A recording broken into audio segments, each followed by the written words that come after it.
Leo ni siku ya Bwana ya tatu kabla ya Majilio. Neno kuu katika kalenda za kanisa la Kiinjili la Kiluteri KKKT linasema tuvumilie hata mwisho katika Bwana. Neno linalotuongoza katika siku hii ya leo ni kutoka kitabu cha Mathayo ule mlango wa 24 mstari wa kwanza mpaka wa 13. Ni neno la mwaka wa kanisa. Mwaka wa kanisa, kanisa letu la Kiinjili la Kiluteri Tanzania KKKT linatupa neno kutoka kitabu cha Mathayo mtakatifu, Injili ya Yesu Kristo kama ilivyoandikwa na Mathayo mtakatifu, mlango wa 24 mstari wa kwanza mpaka wa 13. Natazama ninawatangulia kusoma katika jina la Yesu Kristo wa Nazareti aliye hai. Neno la Mungu lasema hivi: Yesu akaenda zake akatoka hekaluni. Wanafunzi wake wakamwendea ili kumuonyesha majengo ya hekalu. Naye akajibu akawaambia, hamyaoni haya yote? Amin nawaambieni, halitasalia hapa jiwe juu ya jiwe ambalo halitabomoshwa.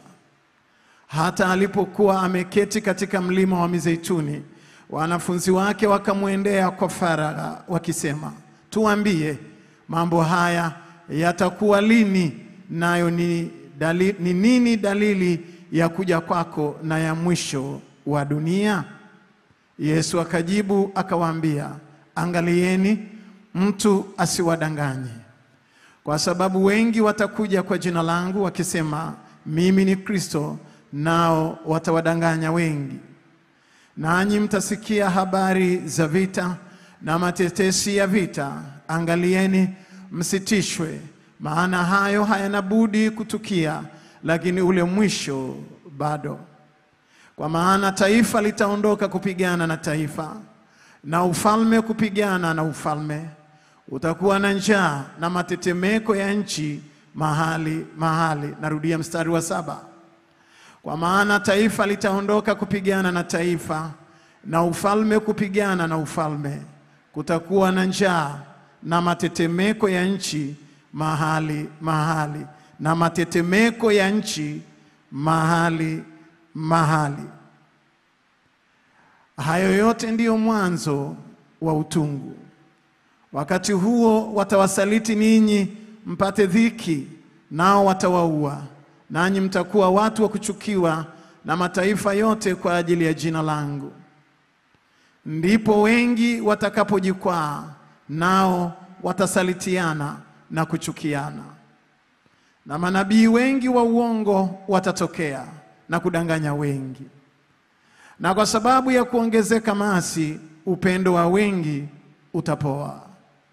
Lakini mwenye kuvumilia hata mwisho ndiye atakayeokoka. Amen. Na hili ndiyo neno la Mungu. Na hili ndiyo neno la Mungu. Tutulie tuombe. Mungu Mwenyezi, Baba, katika jina la Yesu Kristo Mwokozi Mfalme, wewe ni Mungu unayelituma neno lako, nalo halitakurudia bure, lakini linatimiza na makusudi yake. Saa imefika na sasa ipo. Ujitukuze, useme na kanisa lako, sema nasi kwa lugha ya nyumbani kwetu. Utubariki na ulibariki neno lako, katika jina la Mungu Baba na Mwana na Roho Mtakatifu. Amen. Wapendwa mabibi na mabwana, leo ni siku ya Bwana ya tatu kabla ya Majilio. Na neno ambalo tumepewa ni neno la kanisa katika kalenda ya kanisa. Na kichwa kinachotuongoza pale, tuvumilie hata mwisho katika Bwana. Tuvumilie hata mwisho katika Bwana. Siku ya Bwana ya tatu kabla ya Majilio. Narudia tena kusema ni neno la kalenda. Sijalichagua neno hili, si mimi niliyechagua maisha haya, ni maisha yamenichagua. Na neno hili ambalo linapewa nafasi ya siku hii ya leo Mwenyewe nilitamani kutoroka kuwa mhubiri wa siku ya leo kwa mara ya kwanza kwa neno hili. Lakini neno la Mungu lipo na mimbari ipo na lazima lihubiriwe. Wapendwa wa mabibi na mabwana, ni habari za Yesu Kristo na wanafunzi wake. Na wanafunzi wakamuonyesha Yesu hekalu na ujenzi wa hekalu na marumaru na vitu vilivyowekwa katika hekalu na uimara wa hekalu kule Yerusalemu. Yesu akawaambia, amin amin nawaambia, halitasalia jiwe ambalo halitabomoshwa, halitasalia jiwe juu ya jiwe jingine. Na wakashangaa, wameongea naye very positive na yeye akawajibu very negative. Ni kitu gani? Walipokuwa faragani wakamuuliza tena, ulikuwa unamaanisha nini? Akasema, ni habari ya siku za mwisho. Na katika habari hizi za siku ya mwisho kutakuwa na dalili za mambo mengi kutokea katika maisha ya watu. Na akaorodhesha vita, taifa kupigana na taifa jingine, ufalme kupigana na ufalme mwingine, kutakuwa na njaa, kutakuwa na matetemeko mahali. Lakini pia akasema juu ya upendo wa wengi kupoa, utakaosababisha usaliti, utakaosababisha chuki, utakaosababisha kisasi. Na haya akasema ni mwanzo wa utungu wa siku za mwisho. Na leo kanisa katika kalenda yake, hii kalenda inatengenezwa mwaka kabla. Si kwamba ni kalenda kanisa limesema tukapostiana kwenye WhatsApp, no. Kalenda ya mwaka inaandaliwa kabla mwaka wenyewe haujaanza. Kwa nini limeangukia leo? Only God knows. Ni Mungu peke yake anajua. Kwa hiyo Yesu Kristo akawaambia wanafunzi wake juu ya mambo yatakayoupata ulimwengu na habari ya mwisho wa dunia na mwanzo wa utungu wa mwisho wa dunia na mambo yatakayoipata dunia na msukosuko wake. Kwa hiyo wapendwa, leo katika theolojia na falsafa katika mwaka huu wa kanisa tunajikumbusha juu ya dhiki kuu, lakini pia juu ya mwanzo wa utungu wa mwisho wa dunia na mambo yatakayoipata dunia nyakati za mwisho kabla ya Yesu Kristo hajarudi. Hilo ndio tafakari, na mmesikia katika nyimbo zetu, mmesikia katika somo la kwanza lililosomwa na mzee wa kanisa, na katika somo hili la kalenda. Sasa Mungu atupe neema ya kuelewa juu ya siku za mwisho na mambo yatakayoupata ulimwengu. Tunazo hoja kadhaa ambazo nitapita haraka na Mungu kwa neema yake aseme na mioyo yetu. Tunazo hoja za msingi kadhaa. Hoja ya kwanza, kuvumilia dhiki na utungu wa mwisho wa dunia uliojaa majanga ya hatari, kwa kuwa upendo wa wengi utapoa na kutakuwa na usaliti na chuki na kisasi, sawa na neno la nabii Isaya. Kuvumilia dhiki, tarudia tena, kuvumilia dhiki na utungu wa mwisho wa dunia uliojaa majanga na hatari, kwa kuwa upendo wa wengi utapoa na kutakuwa na usaliti na chuki. Usaliti na chuki katika maisha ya watu. Na hichi ndicho ambacho kinatokea. Dada mmoja juzi nikakutana naye analia. Na akaniambia, mchungaji, nimechumbiwa, nimekaa kwenye uchumba miaka 7. Nimeacha mambo yangu ya msingi, nimeendelea kukaa na huyu kijana nikiamini atakuwa mume wangu. Lakini kwa miaka 7 nimemtambulisha kila mahali. Lakini si hivyo tu, kitambulisho changu cha NIDA kwa kuwa niliona ninaolewa naye, isije ikanisumbua tena kubadilisha, nikaandika jina lake. Unfortunately, kitu cha ajabu, pasipo kuniaga, mchungaji, let me die pale ofisini kwangu. Let me, niambia, usifie hapa. Ngoja. let me die. Akaniambia cha kushangaza nimeona kwenye mitandao ya Facebook, Instagram na mitandao mingine akiposti picha anamchumbia dada mwingine na sherehe, na mimi alikuwa ananiambia wiki ijayo ndio tutakwenda, wiki ijayo, kumbe alafu akamaliza na zile picha akaziforward kwangu. Mchungaji, navuja, moyo wangu unavuja damu. I need to die. Nataka kufa. Upendo wa wengi utapoa. Ni usaliti. Akaniambia sasa sijui nafanya nini. Kwanza dokumenti zangu nyingi zimeharibika. Lakini si hivyo tu. Mimi nafanya kazi. Nina master's degree 2, moja ya hapa, nyingine ya Uingereza. Ninafanya kazi, nina mshahara wangu. Aliniambia tuchukue mkopo kwa ajili ya project yangu mimi na yeye. Lakini kwa majina ya kampuni ni ya kwake. Si mume wangu mtarajiwa, handsome body. I love you, I love you 2, I love you 3, I love you 4.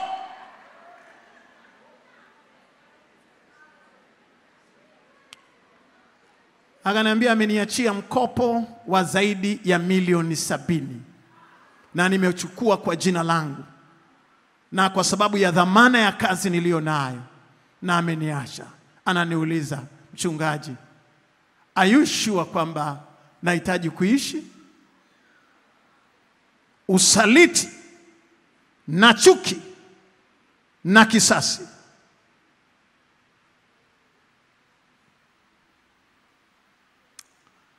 Wapendwa mabibi na mabwana, ni nyakati za mwisho. Nilimfariji kadiri nilivyoweza kumfariji. Nilimtia moyo kadiri nilivyoweza kumtia moyo.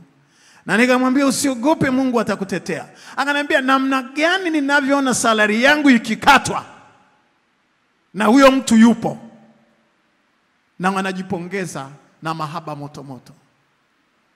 Alafu status yake kila siku, wajinga ndio waliwao. Vijembe vya kutosha. Mchungaji, moyo wangu unavuja damu. Wapendwa, mioyo ya watu imejeruhiwa. Sijui kama umejua watu uliowakaribisha katika maisha yako ndio wale wamegeuka nyoka. Ni wale wamegeuka mwiba. Ni wale wamegeuka msumari wa moto.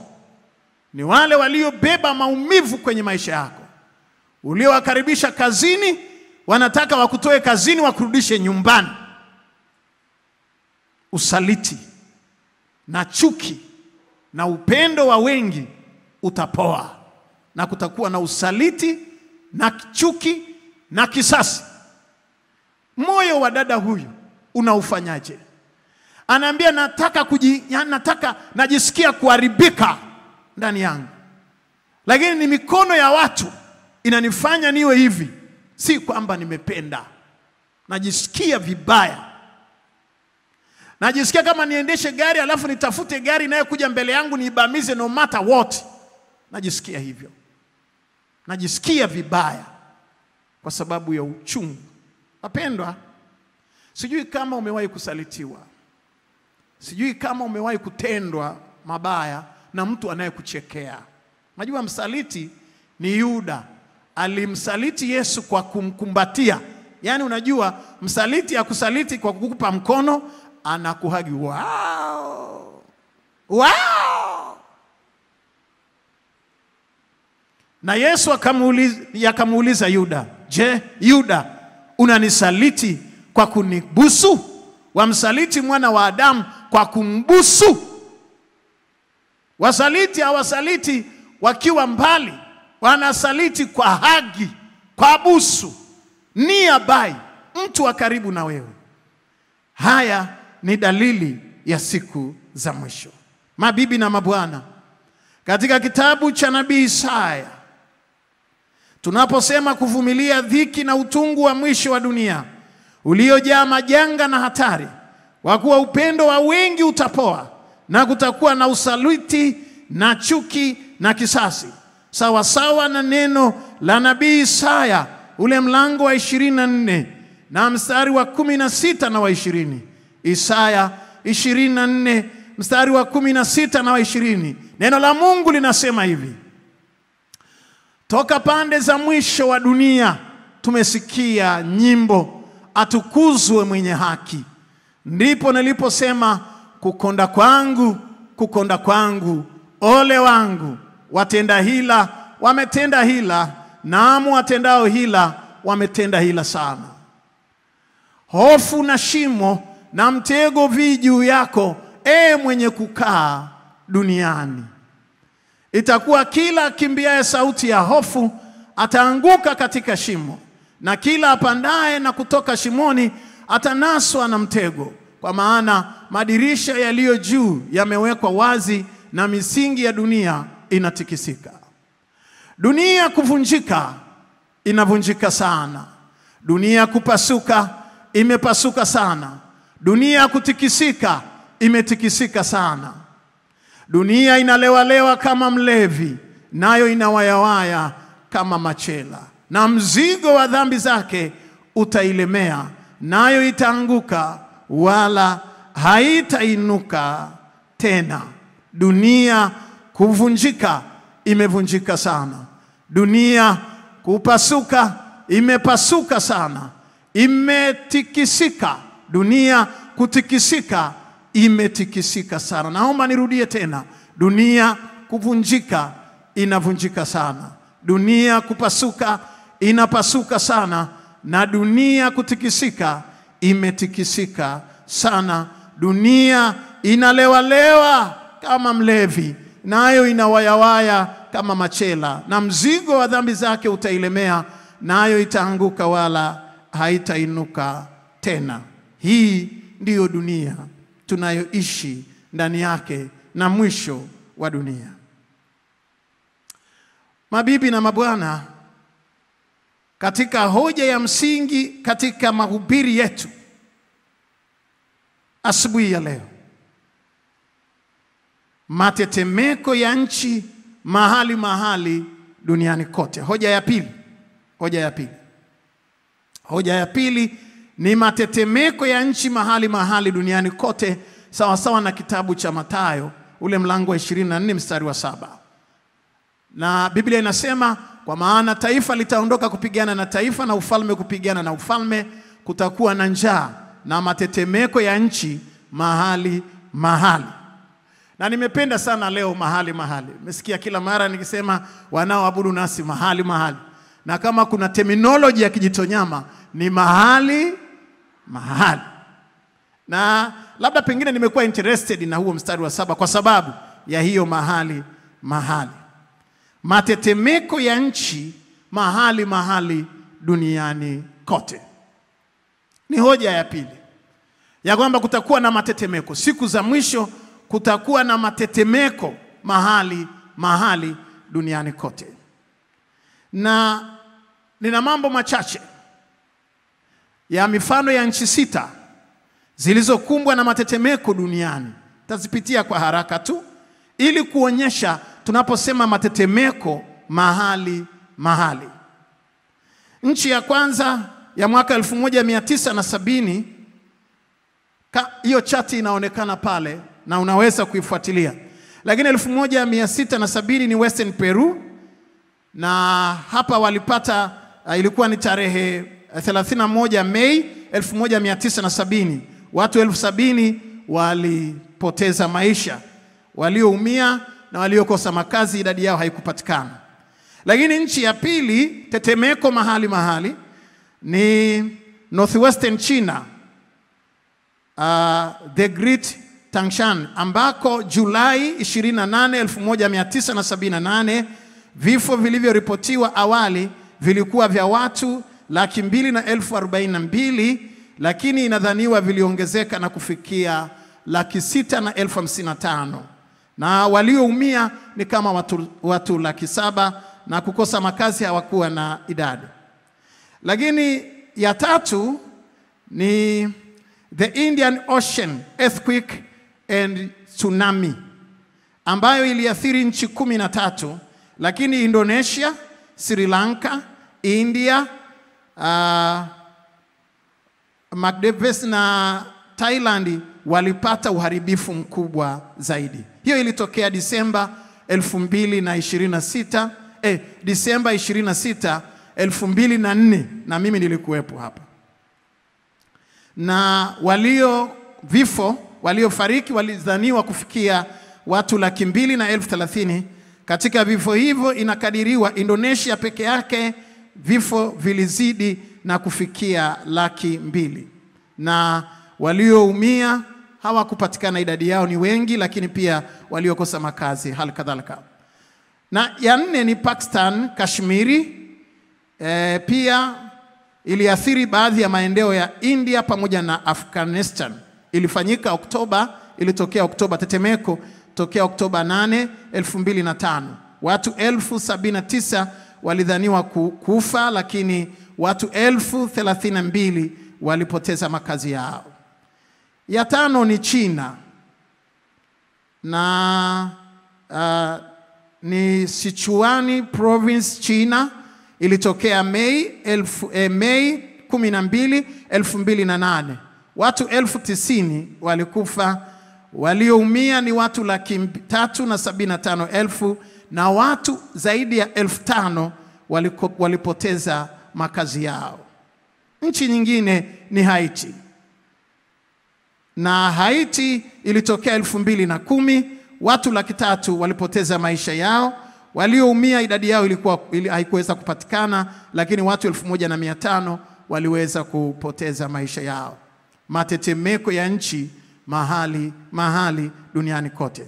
Tetemeko kubwa zaidi duniani ambalo limewahi kutokea lilitokea China tarehe 23 Januari 1556, Shaanxi province huko China, na liliua watu 830,000 katika rekodi za dunia. Yesu akasema haya ndiyo yale ambayo yataupata ulimwengu, matetemeko mbalimbali mahali duniani kote. Hoja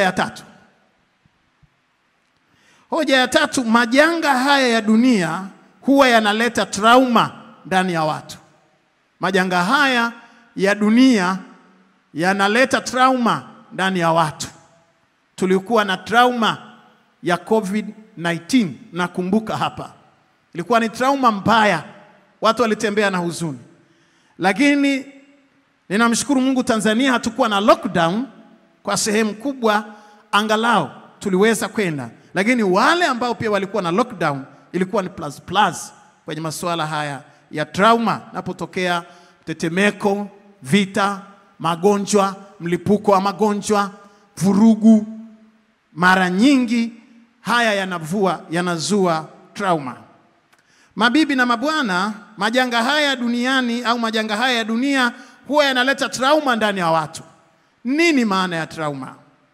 Trauma au neno trauma linamaanisha mshtuko mkubwa wa kihisia au kimwili unaotokea baada ya mtu kupitia tukio la kutisha, la kuumiza au lisilo la kawaida. Tukio hilo linaweza kumfanya mtu ahisi hofu, huzuni au kukosa usalama hata baada ya muda kupita. Aina za trauma.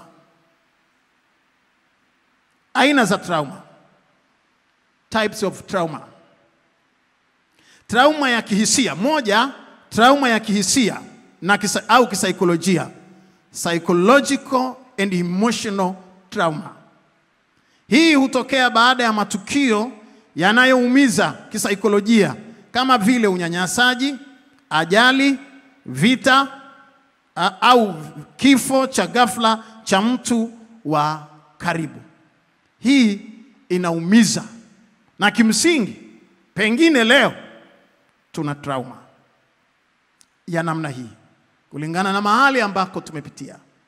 Kufunga tu ibada kwamba Jumapili hii hatuendi kanisani, ukaona Jumapili imepita hujaenda kanisani, it was bad, very bad. Ni trauma,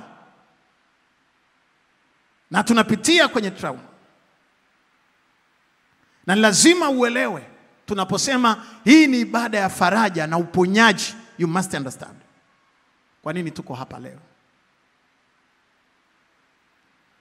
Trauma ya pili, aina ya pili ya trauma ni trauma ya kimwili.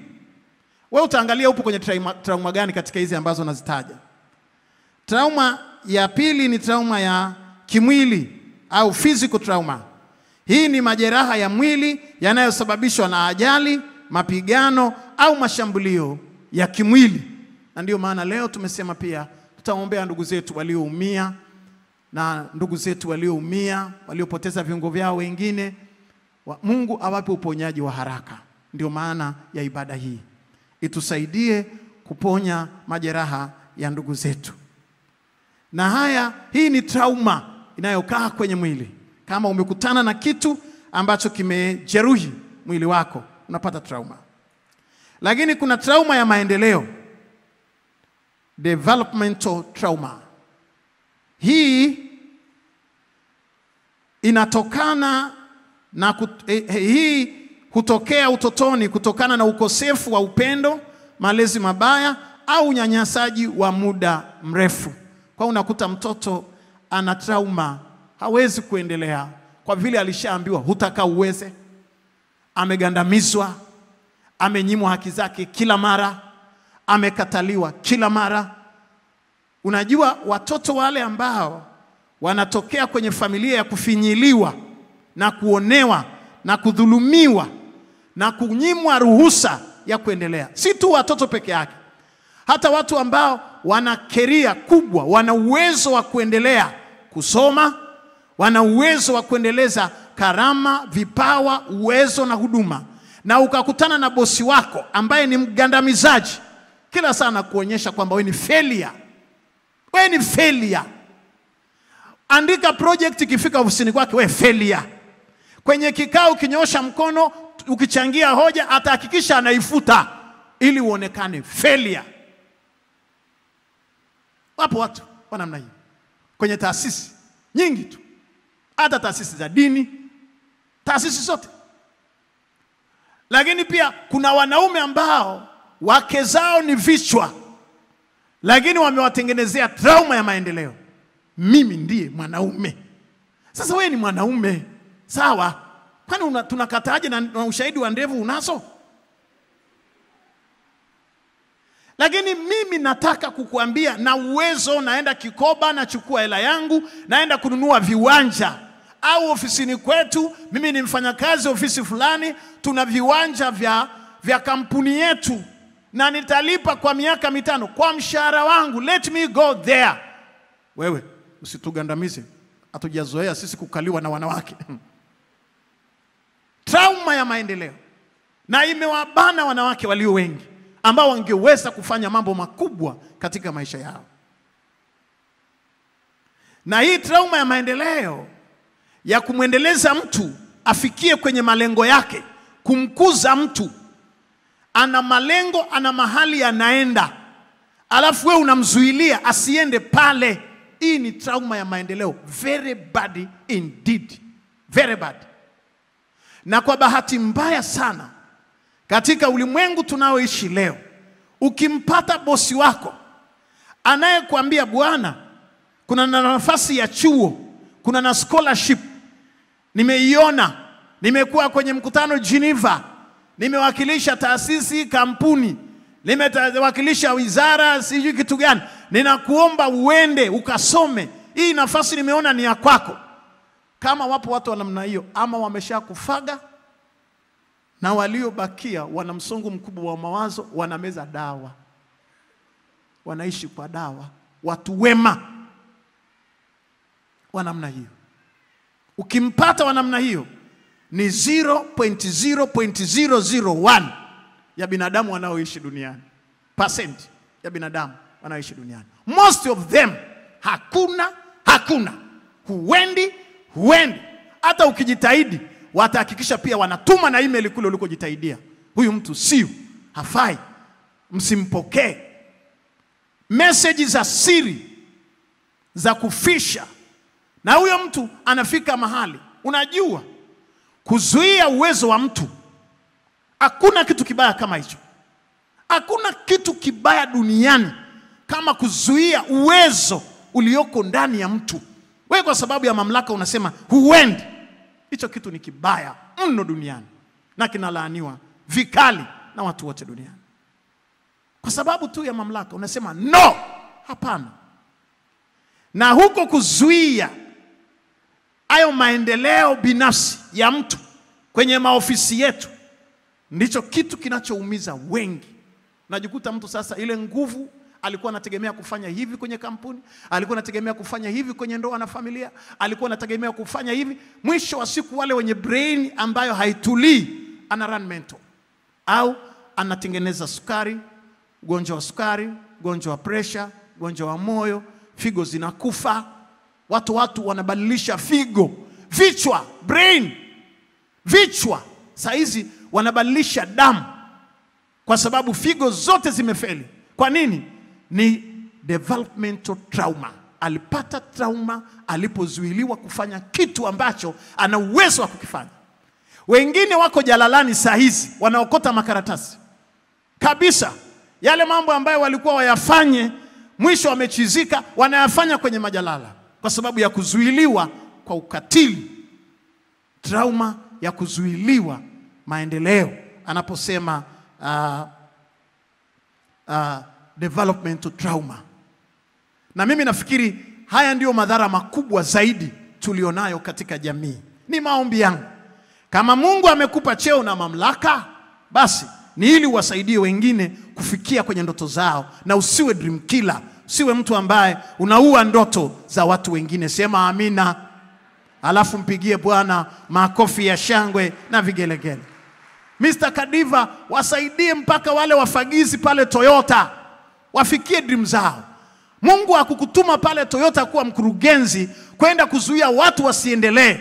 Kama kuna safari za watu kwenda Ulaya kama ya mchungaji Ana, let them go. Waache waende, waache waende. Kwani tumekosa nini? Msharika wa Kijitonyama, hamkusikia mchungaji amepanda gari la bembea? Eti ungeenda saa ngapi kwenye bembea? Alafu na ulivyorudi kama Mwingereza. Naona amechukua na sura ya Malkia Elizabeth kidogo ghafla. Binbu. Ni kusaini karatasi. Mtu aende, let them go. Haukuwekwa kufisha watu, umewekwa kusaidia watu. Na ukikataa kusaidia watu, Mungu anayependa watu ataweka mtu mwingine kwenye hiyo nafasi yako anayeweza kusaidia watu. Mungu hana hasara ya watu. Washindi wachache waseme amina, alafu mpigie Bwana makofi ya shangwe na vigelegele. Haleluya. Vijana, wasomi, wanaume, wanawake, unafikiri kupata mchungaji alipita Doha, akanitumia picha za Doha, akaniambia nimeona miti airport ya Doha hapa Qatar, miti inaota ndani ya nyumba. Yani miti inastawi na wanyama kule ni jangwani, wamepaua, wameweza kutunza environment, wameweka kwenye hizi sheds, masheds ya kuzuia miali mikali ya jua, na wametengeneza forest jangwani. Ikamshangaza mchungaji Ana, akaniambia nina kishamba changu kule Fukayose, nikirudi lazima nikaoteshe miti. Mchungaji, mimi nitakupa miti michache ya kuotesha. Kweli, I like trees. Napenda miti, I like forest, na najua mindset yake imebadilishwa. Alikuwa na roho ya jangwa, ya kisirani cha vumbi, lakini tangu amesafiri, amepona. Pigieni makofi yanayoeleweka ya shangwe, haleluya. Najua kuna watu wana kisirani cha jangwa na vumbi. Akinunua kiwanja akikuta mti, anaukata kwanza kabla hajaanza kujenga. Kutunza mazingira. Kwa hiyo mtu anaposafiri kama hivi anapata exposure, brain yake inabadilika. Kuhudumiwa na mchungaji ambaye anajua tu hapa na Manzese na hapa Kijitonyama kwa Alimaua, kwenye mitaa yetu ya kwa Mtogole na mtaa ya kwa Alimaua na mtaa wetu kwa Mama Zakaria, huko tunakokwenda kushirikisha ndio usharika wetu. Tukiwa na akili ya hapa peke yake tunawezaje? Lakini leo mchungaji amerudi ana akili ya hapa kwa Mama Zakaria na ya London. Achana na hicho kichwa, ni cha tofauti kabisa. Hata ukiwa na mchungaji wako unajua mchungaji wangu amewahi kwenda London, hata akikwambia neno unaelewa. Sio tu mchungaji anajua Moshi kule Mwika peke. Anajua tu Mchare. Anajua Machalari peke yake na Kiburu na Ngararimo. Au. Hebu punga mkono wako pamoja na mimi. Na mzee Kadiva pia kama katibu wangu wa baraza na baraza la wazee, na washukuru kwa kuhakikisha mchungaji anasafiri vizuri. Classic, ameenda na amerudi na ana kilo zake. Mpigieni makofi mengi katibu wetu wa baraza na wazee wa kanisa. Hii inaleta furaha. Lakini kukaa kwenye ofisi kununiana, kuwekeana mitego, kusalitiana, kusubiriana ni wapi utakosea nimalizia hapo, that is not our calling. Huo sio wito wetu Mungu aliotuita. Na mimi ninasimama kwenye madhabahu hii. Na waambia hivi leo, kama Mungu amekupa nafasi popote, na kuomba usimame uwasaidie watu. La, unawaharibu watu, Mungu atakuondoa wewe na atasimama kuinua watu wengine watakao wasaidia watu. Nimekuambia kwa neno la Bwana, watu wote waseme amina, halafu mpigie Bwana makofi ya shangwe na vigelegele. Haleluya. Lakini aina nyingine ya trauma ni trauma ya kusanyiko, complex trauma. Complex trauma hutokea pale mtu anapopitia matukio ya kiwewe mara kwa mara kwa muda mrefu, mfano katika mazingira ya vita au manyanyaso ya kifamilia. Hii nayo ni aina ya trauma ambayo inaweza ikamkumba mtu wakati wowote. Na trauma hii mara nyingine ni hata kutokana na mambo ambayo tunakutana nayo kwenye maisha ya kwetu. Labda sababu chache za trauma. Causes of trauma. Ajali za barabarani. Moja, ajali za barabarani, majanga ya asili kama mafuriko, tetemeko la ardhi na mengineyo. Ajali ya gari barabarani. Mimi nimewahi kupata ajali ya gari. Nilikuwa natoka Mwanalumango kwenye mazishi, nikafika eneo linaitwa Kisura. Gari yetu ilikuwa ina spidi ya 40 tu. Lakini likaserereka lile gari, likapinduka mara 7 times hivi. Yani mimi najiulizaga mpaka kesho. Tulikuwa watu zaidi ya 7 mle ndani. Mungu akatusaidia kule ndani ya gari. Hatukufa, lakini tukapata trauma. Ni mbaya. Sasa gari lilivyobiringika hivi, kila mmoja anaomba Mungu wake sasa hapo. Sasa na kila mtu anatamka kilichokuwa moyoni mwake.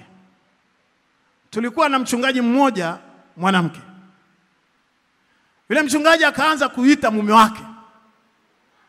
Pengine anaitwa John au anaitwa Zakaria, whatever.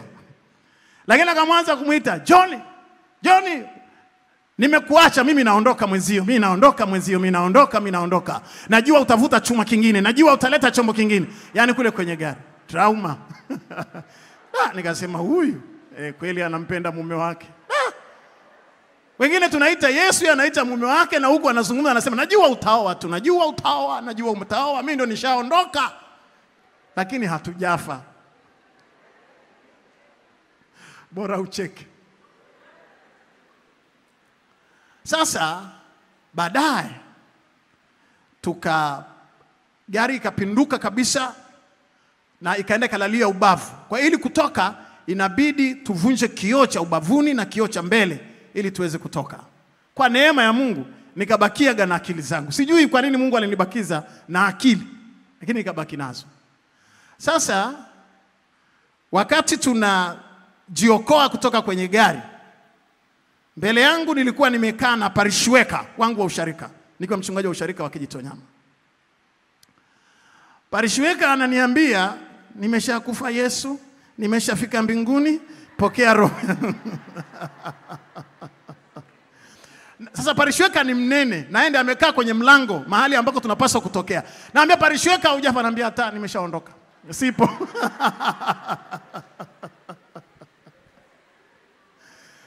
Akaniambia mimi nimeshaenda, ngamshika ni Mchaga wa Marangu. Ngamshika kula kichuminyi mbeka nyamjambili ya kunu kichuminyi kya ruwa, ngamwambili yoko ruwa, kunuma wakonye ya Yesu, kengiambili ya mbe. Naambia hujafa amka, anasema hata nimeshapokelewa, mimi nimepumzika.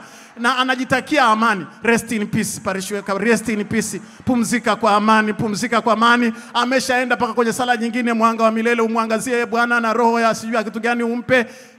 Na tumaini la milele. Anazungumza kwenye gari. Na wambe parishweka hujafa, anasema uongo njipie, ngampa mfirifo. Trauma. Trauma. Hebu mwambie jirani yako trauma.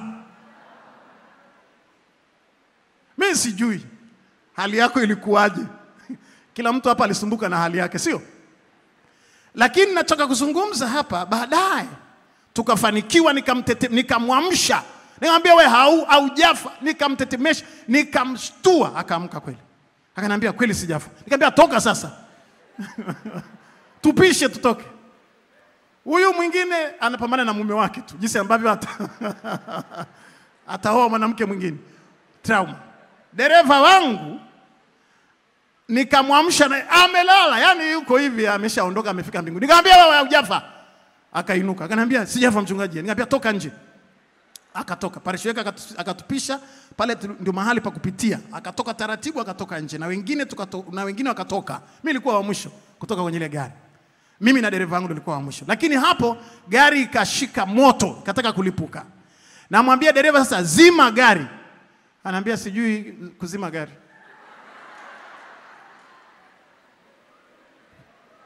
Ananiambia kuzima gari? Hebu nipishe bwana. Mimi nataka kutoka, kuzima gari.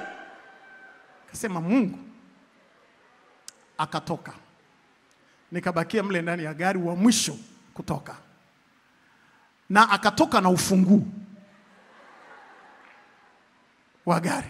Na gari linataka kulipuka.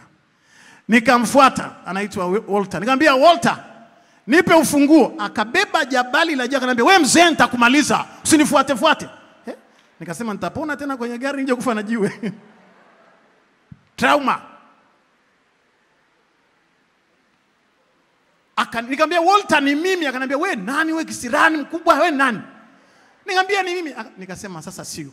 Bahati nzuri kulikuwa kuna basi lilikuwa linaenda Mwanalomangu, lilikuwa linabadilisha tairi. Kwa yule dereva wa lile gari akaja haraka, akakutana naye, akajionyesha kama anamsaidia. Wakamnyang'anya ufunguo, akaja tukazima gari. Likazimika. Sasa wote tumetoka kwenye gari, lakini hakuna anayemfahamu mwenzie, hakuna anayemjua mwenzake. Tumevurugwa vibaya. Basi nikiwa nimeketi pale, wakaja wazee wawili peku, wakafika pale. Wametokea from pale ni msituni, lakini wale wazee walikuja. Wakaniuliza, wamekufa wangapi ndani ya gari? Nikamwambia hajafa hata mmoja. Akaniambia ng'ombe aenda machinjioni atoka kwa hiari yake. Wapi? Yasema Mungu wa Israeli. Akaniambia tunataka kujua wamekufa wangapi. Nikamwambia hajafa mtu. Sasa kwa haraka nikajua hizi ni zile roho zinazotega kwenye barabara kuleta ajali. Nikaanza maombi katika jina la Yesu. Fire. Nije kusema amen, hakuna mtu mbele yangu. Na mimi nikaanzia kutimua mbio zangu. Nikasema nikakimbia mpaka mahali fulani nikarudi. Nikasema wale nawaachana nani? Nikarudi. Baadaye aliyekuja kunichukua pale kwenye ile ajali, nikapiga simu Dar es Salaam. Gari iko right off.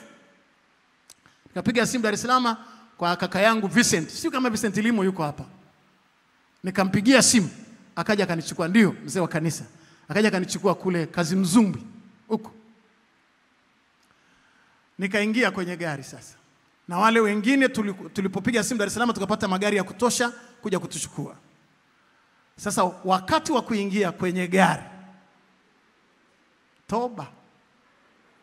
Mungu, ninaomba isirudie tena kwenye maisha yangu. Gari likikata kona nalivuta lote hivi. Ninaona linapinduka. Niacheni kwanza ninywe maji mwenzi.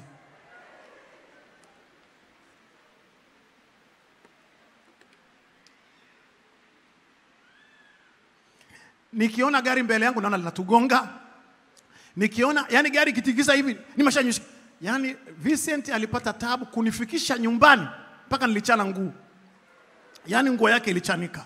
Manake naona gari linaanguka. Nikiona hivi, ukiona mawimbi, ukipanda kwenye bounce vya tayari ushaondoka na wewe. Yaani hivi trauma. Anasema ajali za barabarani, majanga ya asili kama mafuriko, tetemeko la ardhi na kadhalika. Jambo jingine ni vita au mashambulio ya kigaidi. Jambo jingine ni unyanyasaji wa kimwili, kingono au kihisia. Jambo jingine linalosababisha trauma ni kupoteza mtu wa karibu kwa ghafla. Jambo jingine magonjwa makubwa au upasuaji wa hatari. Kama alivyosema wakati wa COVID-19 tulikuwa na trauma karibu dunia nzima. Lakini jambo nyingine ni kudhulumiwa au kuteswa kwa muda mrefu. Unapoteswa kwa muda mrefu inaweza ikaleta trauma. Madhara ya trauma. Effects of traumas. Effect ya trauma ni pamoja na wasiwasi mkubwa, hofu au msongo wa mawazo, kukosa usingizi au ndoto mbaya, kukosa hamu ya kula chakula au kula kupita kiasi, kujitenga na watu au kutokujiamini, kumbukumbu za tukio kutokea tena kila mara unapata feedbacks. Unapata slides ya lile tukio linakujia, unashtuka. Haya ndiyo madhara ya trauma. Lakini matatizo ya mwili kama maumivu ya kichwa, uchovu au shinikizo la damu. Na wakati mwingine pia wale wanaocheza step wanaweza kushindwa kucheza step pamoja. Mliona watoto wetu leo step zao Sunday school? Si wale watoto wa Kijitonyama. Kijitonyama they know step. Lakini ulivyoona wanaenda hivi, mimi nilijua kwamba hawa wagonjwa. Yes. Walishuhudia vitu ambavyo hawakuwahi kuvifikiri wala kuvishuhudia. Na walikuwa wanatuuliza maswali ambayo na sisi hatuna majibu ya kutosha kwenye maisha yao. Nimehubiri Morning Glory kuanzia Alhamisi, Ijumaa na leo. Nataka niwaambie, wakati wa kuimba hapa pambio za sifa, naona watu wanapiga makofi, mkono unapisha, unapiga huko. Najua mnaumwa. Kule Morning Glory unahubiri pointi ambayo mwezi wa 10 au mwezi wa 9 watu walikuwa wanasimama kwenye viti wanashangilia. Wananishangaa. Trauma. Na hata hivi ulivyo hapo wewe, trauma. Ndio maana ibada hii tumeifanya kuwa ibada ya faraja, ili moyo wako upate kutulia. Na wengine mna maumivu mbalimbali katika maisha ya kwako. Matibabu ya trauma ni pamoja na tiba za kisaikolojia, psychotherapy and counseling ambayo unaweza ukafanya, na mengine mengi. Na hapa pia kubwa ambalo naongea ni tiba ya kiroho. Hao wengine wanaweza kusema mambo ya kisaikolojia, cognitive behavioral therapy ambayo inaweza ikafanyika na wa psychology. Lakini hapa kama mchungaji, na maana ya ibada hii ni ibada ya uponyaji, ni ibada ya faraja, ni ibada maalum sana. Kwaya zetu zimeimba nyimbo nyingi zote vizuri. Tumepata nafasi ya kuwepo nyumbani mwa Bwana. Ni ibada ya uponyaji wa roho zetu.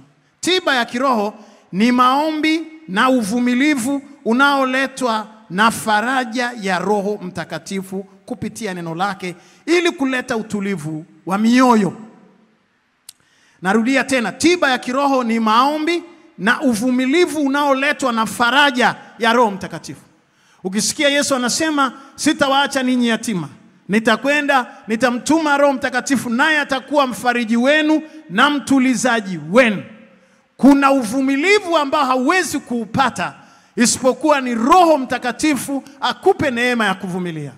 Na kichwa chetu kinasema kuvumilia mpaka mwisho. Anasema tuvumilie hata mwisho katika Bwana. Tuvumilie hata mwisho katika Bwana.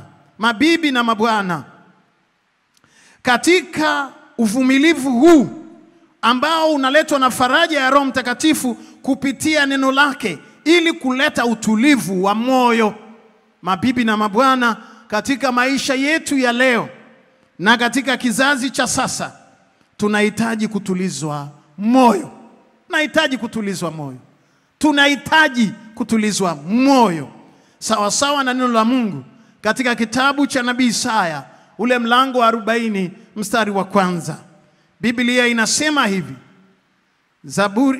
Isaya 40 mstari wa kwanza, Biblia inasema, watulizeni mioyo watu wangu, asema Mungu. Watulizeni mioyo watu wangu, asema Mungu. Ndugu zangu wapendwa, mtulizwe moyo katika dhiki na magumu mnayopitia hata sasa kwa maisha yenu na kwa maisha ya kila mmoja. Hivi punde wengine tumepoteza ndugu zetu, mtulizwe moyo. Wengine tumepoteza marafiki zetu wa karibu. Wengine tumepoteza watoto. Tutulizwe moyo, mtulizwe moyo. Moyo unahitaji kutulizwa na sio vinginevyo. Wale tuliopoteza mali, tuliopoteza mitaji, tuliopoteza vitu, tuliopoteza watu, tulipoteza vingi, tumepoteza mitaji. Dada yangu mmoja tunayeabudu naye ibada ya masifu ya asubuhi, katika vurugu hizi magari yake mawili ya kazi yamechomwa moto. Amepoteza na ana mkopo wa mamia ya mamilioni benki. Watu wanahitaji kutulizwa moyo. Na Mungu anasema kwa kinywa cha nabii Isaya, watulizeni mioyo watu wangu, asema Mungu. Wapendwa, wengine wamepoteza viungo vyao, na ndiyo maana tumekusanyika kuwaombea faraja ya Roho Mtakatifu na uponyaji wa haraka. Wanahitaji kutulizwa moyo na mambo mengi yaliyopoteza. Wapendwa, ninasimama kwenye madhabahu hii kama mchungaji wenu na kuhani wenu. Yule Mungu aliyetuvusha wakati wa COVID-19 na awe Mungu wetu leo, na yeye atatuvusha tena. Ninajua mteteaji wako yu hai na hatimaye atasimama juu ya uso wa nchi, naye atakutetea. Ni maombi yangu utetewe na mbingu. Ni maombi yangu mkono wa Mungu ulio hodari ukushike. Usisubiri watu wakufute machozi, wala usitazame mikono ya watu itakayokufuta machozi, kwa maana Mungu mwenyewe amesema, nami nitafuta kila chozi katika macho yenu. Msubirini afutaye machozi, afute katika kila macho. Wako wapi watu wachache hapa ambao wanaelewa, wangempigia Jehova makofi mengi? Ni maombi yangu kutoka madhabahuni hapa ya kwamba Mungu mwenye rehema aliyesema atafuta machozi katika macho yetu, akufute machozi yako yote. Haijalishi unalia kwa namna gani, unalia kwa lipi, umeumizwa kwa lipi. Tumeumizwa wengi, lakini tunausubiri mkono wa Bwana. Wako wapi watu wachache wanaosema tunausubiri mkono wa Bwana utakaofuta machozi yetu? Na Mungu ninayemhubiri katika madhabahu hii akafute machozi, naye amelituma kanisa, amenituma katika mimbara hii kuhubiri wakati huu mgumu sana na siku hii ngumu sana katika maisha ya watu walio wengi. Ameniamuru akisema kwa kinywa cha nabii Isaya, watulizeni mioyo watu wangu, asema Bwana. Wako wapi wanaokubali kutulizwa moyo, wanaosema Jehova nitulize moyo wangu? Na ni maombi yangu katika ibada hii, baada ya ibada hii upone. Wako wapi watu wachache wanaosema amina? Hebu nisaidie kumwambia jirani yako, mchungaji amekuambia upone. Upone. Tumeumizwa wengi, sio wewe peke yako. Tumelia wengi, tumeona mashaka wengi, tumeona trauma wengi, sio wewe peke yako. Lakini nakuombea Mungu akuponye no matter what. Haijalishi ni vitu gani ambavyo umepoteza. Usitafute uponyaji wala huruma ya mwanadamu. Daudi akasema, ni heri nianguke mikononi mwa Mungu maana kuna rehema, lakini nisianguke mikononi mwa wanadamu ambako hakuna rehema. Usiuangalie mkono wa mwanadamu. Hakuna mkono wa mwanadamu wenye rehema, lakini mkono wa Mungu una rehema. Nasi tutapona katika mkono wa Jehova. Washindi wachache wangesema amina, na ungempigia Jehova na vigelegele vya shangwe. Piga tena, Yesu asikie. Haleluya, haleluya, haleluya. Ndugu yangu utulizwe moyo.